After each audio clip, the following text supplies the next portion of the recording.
Bismillahirrahmanirrahim. Assalamualaikum warahmatullahi wabarakatuh. Teman-teman sekalian, sejarah tasyri' Islam telah menorehkan tintanya bahwa ijtihad pernah terjadi di masa kekhalifahan Abu Bakar dan Umar, dan tidak seorang pun sahabat yang menafikan kenyataan itu. Sebagaimana yang diriwayatkan oleh Maimun bin Mahron, bahwa jika Khalifah Abu Bakar dan Umar dihadapkan dengan suatu pertentangan atau masalah, maka akan mencari jawabannya di dalam Al-Quran atau Sunnah Nabi. Dan jika tidak menemukan jawaban, maka mereka akan memanggil dan mengumpulkan para tokoh kaum muslimin pada saat itu dan para ulama untuk diajak musyawarah, beristihad, dan mencari jawaban. Oleh karena itu, video ini akan berusaha membahas tentang bagaimana konsep ijma'. Metode dan penggalian hukum Islam melalui ijma'. Pengertian ijma'. Secara etimologi ada dua pengertian ijma', yaitu yang pertama, ijma' berarti kesepakatan atau konsensus sesuai dengan firman Allah dalam surah Yusuf ayat ke-15. A'udzubillahi minasyaitonirrajim. Bismillahirrahmanirrahim. Falamma dhahabu bihi ajma'u ala yaj'aluhu fi goyabatil jubbi, yang artinya, maka tatkala mereka membawanya dan sepakat memasukkannya ke dasar sumur. Yang kedua, ketetapan untuk melaksanakan sesuatu sesuai dengan kutipan firman Allah dalam surah Yunus ayat yang 71, fa'ajmi'u amrokum wa syurakaikum. Pengertian ijma' secara terminologi adalah kesepakatan semua mujtahid dari umat Muhammad pada suatu masa setelah wafatnya Rasulullah terhadap suatu hukum syara'. Muhammad Abu Zahrah menambahkan di akhir definisi itu kata yang bersifat amaliyah, atau dalam kutipannya, ittafaqa jami'ul mujtahidin minal muslimin fi asrin minal usur ba'da wafati Rasulillah sallallahu alaihi wasallam ala hukmin syar'iyyin. Rukun ijma'. Rukun ijma' yang disepakati oleh ulama diantaranya, yang pertama, yang terlibat dalam pembahasan hukumnya semua mujtahid. Jika ada yang tidak setuju, maka hasilnya bukan ijma'. Yang kedua, semua mujtahid hidup di masa tersebut dari seluruh dunia. Yang ketiga, kesepakatan itu terwujud setelah masing-masing mengemukakan pendapatnya. Yang keempat, hukum yang disepakati adalah hukum syara' yang tidak ada hukumnya dalam Al-Quran. Yang kelima, sandaran hukum ijma' tersebut adalah Al-Quran dan atau hadis Rasulullah Shallallahu Alaihi Wasallam. Yang keenam, yang melakukan ijma' adalah orang yang memenuhi syarat. Yang ketujuh, kesepakatan itu muncul dari para mujtahid yang adil, yaitu yang berpendirian kuat terhadap agamanya. Yang kedelapan, para mujtahid adalah mereka yang berusaha menghindarkan diri dari ucapan dan perbuatan yang bid'ah. Rukun atau syarat ijma' yang diperselisihkan. Di antaranya, para mujtahid itu adalah para sahabat. Kemudian, para mujtahid kerabat Rasulullah Shallallahu Alaihi Wasallam. Kemudian, mujtahid itu adalah ulama Madinah. Kemudian, hukum yang disepakati itu tidak ada yang membantahnya sampai wafatnya seluruh mujtahid yang menyepakatinya. Yang terakhir, tidak terdapat hukum ijma' sebelumnya tentang masalah yang sama. Tingkatan ijma'. Yang pertama, sharih atau jelas. Sharih ialah jika semua ulama secara jelas mengemukakan pendapatnya.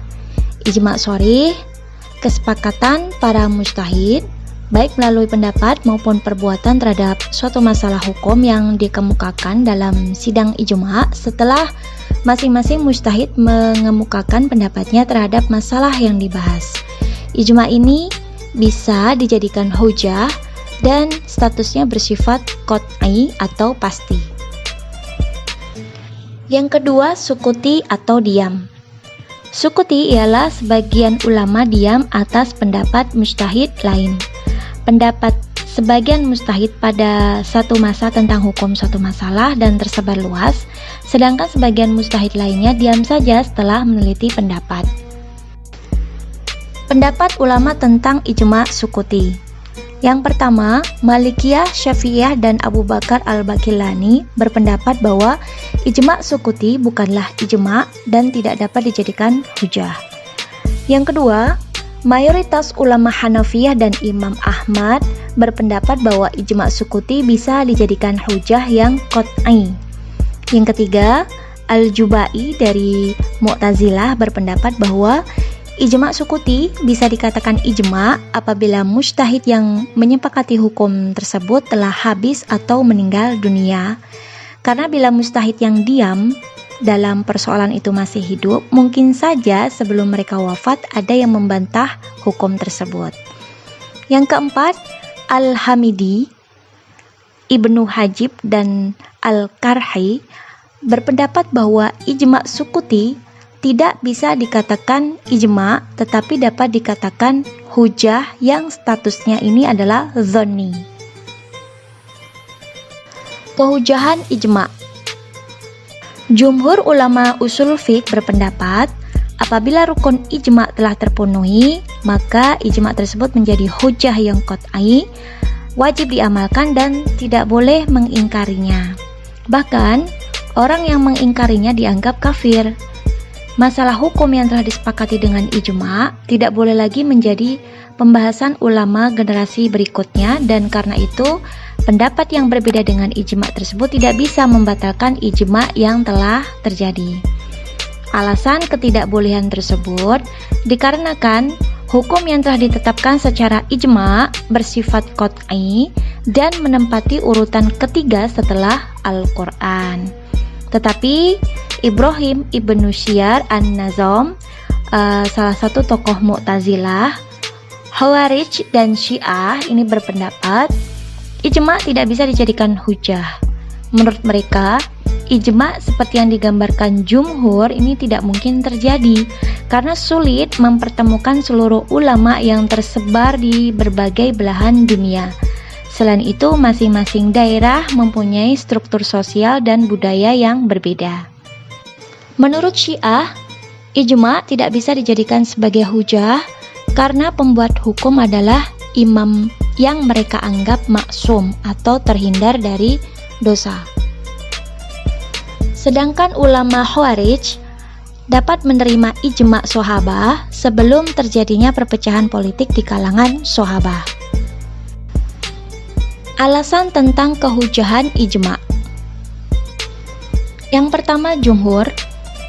Dalam surah An-Nisa ayat 59, A'udzubillahi minasyaitonirrajim, Ya ayyuhalladzina amanu atiullaha wa atiur rasul wa ulil amri minkum fa in tanaza'tum fi syai'in farudduhu ilallahi wa rasul in kuntum tu'minuna billahi wal yaumil akhir dzalika khairu wa ahsanu ta'wila. Yang artinya, wahai orang-orang yang beriman, taatilah Allah dan taatilah Rasul dan ulil amri di antara kamu. Menurut jumhur, ulil amri ini bersifat umum mencakup yang pertama pemimpin agama yaitu mujtahid dan pemberi fatwa, yang kedua pemimpin negara dan perangkatnya, atau ulil amri bisa disebut dengan ulama. Yang kedua, An-Nisa ayat 115, wa ma yusyakikil rasula min ba'di ma tabayyana lahul huda wa yattabi' ghayra sabilil mu'minin nuwallihi ma tawalla wa nuslihi jahannama wa sa'at masira. Yang artinya, barang siapa yang menentang Rasul sesudah jelas kebenaran baginya dan mengikuti jalan bukan jalan orang-orang mukmin, kami biarkan ia leluasa terhadap kesesatan yang telah dikuasainya itu, dan kami masukkan ke dalam jahanam yang merupakan seburuk-buruknya tempat.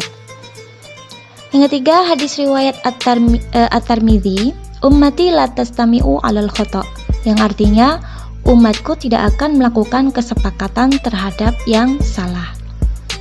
Dan la tastami'u ummati 'ala dhalalah, artinya umatku tidak akan bersepakat dalam kesepakatan.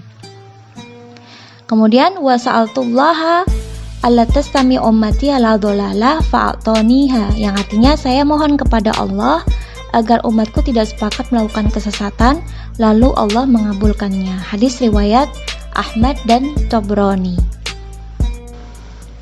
Kemudian menurut Al-Ghazali, surah An-Nisa ayat 115 menunjukkan bahwa Allah menjadikan orang-orang yang tidak mengikuti cara-cara yang ditempuh umat Islam sebagai orang yang menentang Allah dan Rasul-Nya, dan orang yang menentang Allah dan Rasul-Nya itu hukumnya haram. Menurut Abdul Wahab Khalaf, bahwa suatu hukum yang telah disepakati seluruh mujtahid sebenarnya merupakan hukum umat Islam seluruhnya. Apabila seluruh umat telah sepakat, maka tidak ada alasan untuk menolaknya. Sedangkan Hanafi dan Hanabilah, mereka beralasan hanya melalui akal atau logika. Jadi, diamnya para ulama setelah mengetahui hukum hasil istiad para ulama adalah setelah mempelajari dan menganalisa hasil istiad itu dari berbagai segi. Para ulama usul menyatakan, artinya diam saja ketika suatu penjelasan diperlukan dianggap sebagai penjelasan. Kemudian adalah tidak dapat diterima atau tidak layak jika para ahli fatwa diam saja ketika ada mendengar fatwa dari ulama lain. Jumhur ulama yang menolak kehujahan ijma' sukuti mengatakan bahwa rukun dan syarat ijma' adalah kesepakatan seluruh mujtahid yang hidup di zaman terjadinya ijma' tersebut, dan masing-masing mereka terlibat membicarakan hukum yang ditetapkan. Sedangkan ijma' sukuti merupakan pendapat pribadi yang disebarluaskan, sementara mujtahid lainnya diam saja. Diamnya mujtahid tidak bisa dianggap sebagai suatu persetujuan, maka status ijma' sukuti hanyalah dzanni. Kemungkinan terjadinya ijma'. Mayoritas ulama berpendapat tidaklah sulit untuk melakukan ijma', bahkan secara aktual ijma' telah ada. Mereka mencontohkan pembagian waris bagi nenek sebesar 1/6 dari harta warisan dan larangan menjual makanan yang belum ada di tangan penjual. Tetapi ulama Ahmad bin Hanbal mengatakan, siapa yang mengklaim adanya ijma', dia sesungguhnya telah berdusta. Karena mungkin saja ada mujtahid yang tidak setuju, karena itu sangat sulit untuk mengetahui adanya ijma' tersebut. Sementara ulama kontemporer seperti Muhammad Abu Zahrah, kemudian Abdullah Wahab Khalaf, dan Hudari Bek berpendapat ijma' yang mungkin terjadi itu hanyalah ada di masa sahabat. Adapun ijma' di masa sesudahnya itu tidak mungkin terjadi karena luasnya wilayah Islam dan tidak mungkin mengumpulkan seluruh ulama pada satu tempat.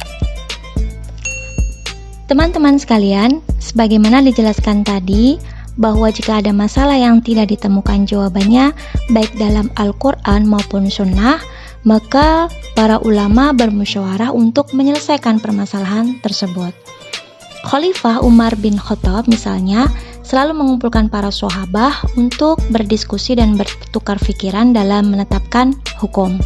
Jika mereka telah sepakat pada suatu hukum, maka ia menjalankan pemerintahan berdasarkan hukum yang telah disepakati.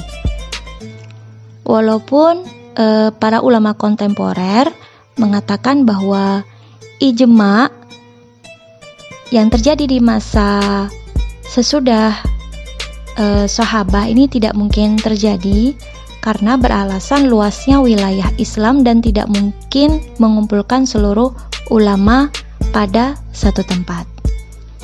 Semoga video ini sedikit banyak menambah wawasan kita tentang salah satu metode dan penggalian hukum Islam, yaitu ijma'. Akhirul kalam, wassalamualaikum warahmatullahi wabarakatuh.